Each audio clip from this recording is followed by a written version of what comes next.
Dalton Knecht is off the board. A pure score. The SEC Player of the Year scored 780 points this past season, passing Dale Ellis for second place on Tennessee's single-season scoring list, finishing right behind leader Allen Houston, a consensus first-team All-American. And what a journey to the NBA. He started in junior college, went to Northern Colorado, then he transferred to Tennessee and became a star in the SEC, and now headed to the Lakers to play for JJ Redick and play alongside LeBron James. Back here in studio, Adam Finkelstein, Gary Parrish, and Avery Johnson. A+? A+. Okay. Yeah. They didn't take Bronny, so you're staying here. I'll stay. I'll stay. Thank you. Yeah, Appreciate that. This is an absolute no-brainer. Someone who I would have taken in the top 7, I think. Big-time scorer, big-time shot maker. He's not just a floor spacer who has extreme gravity spacing the floor for guys like LeBron and AD, obviously, but he's going to be able to run off screens and potentially be a primary domino, maybe later on in his career, and unlock some playbook things.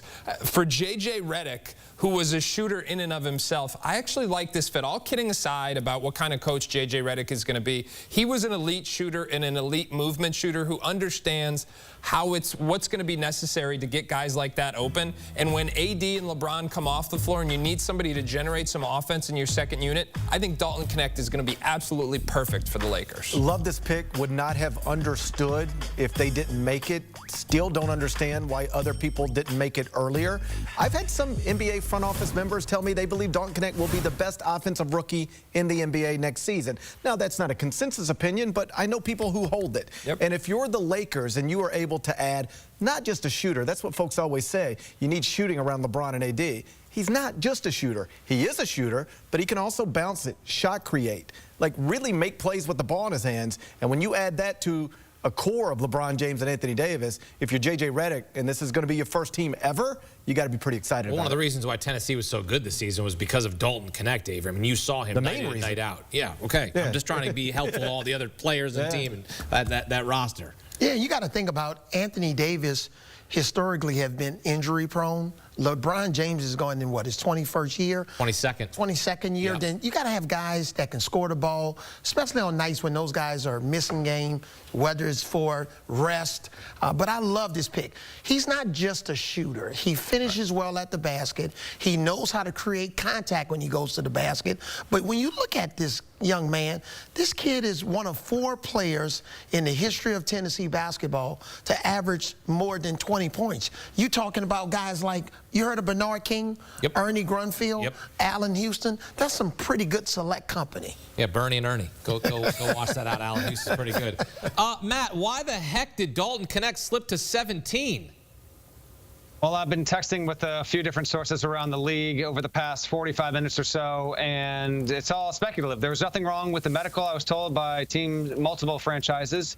It's age in part. Knecht is older.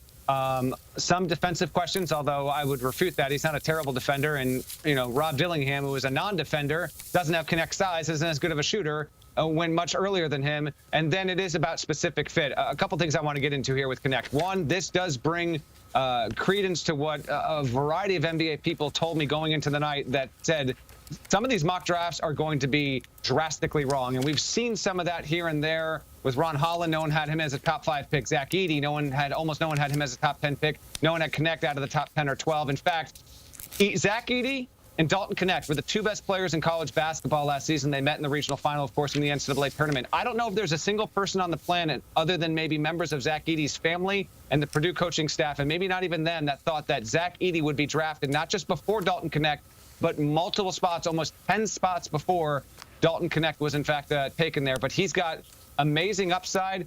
I tell you what, JJ Redick averaged fewer than 13. His new coach, Dalton Knecht, he averaged fewer than 13 points for his NBA career. Obviously had a long career, a good career.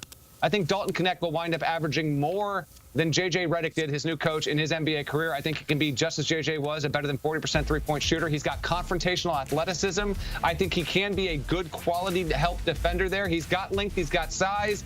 He's a good passer. This was a baffling decision to me. Dalton Knecht sliding all the way to the Lakers at 17 registers as one of the 3 or 4 biggest stories on night 1 of the NBA draft. But the Lakers and JJ Redick got an absolute gift. I promise you, in no way did they think it remotely possible that a player of Dalton Knecht's capability and offensive acumen would have fallen to them, and they just got one of the best steals of the entire draft.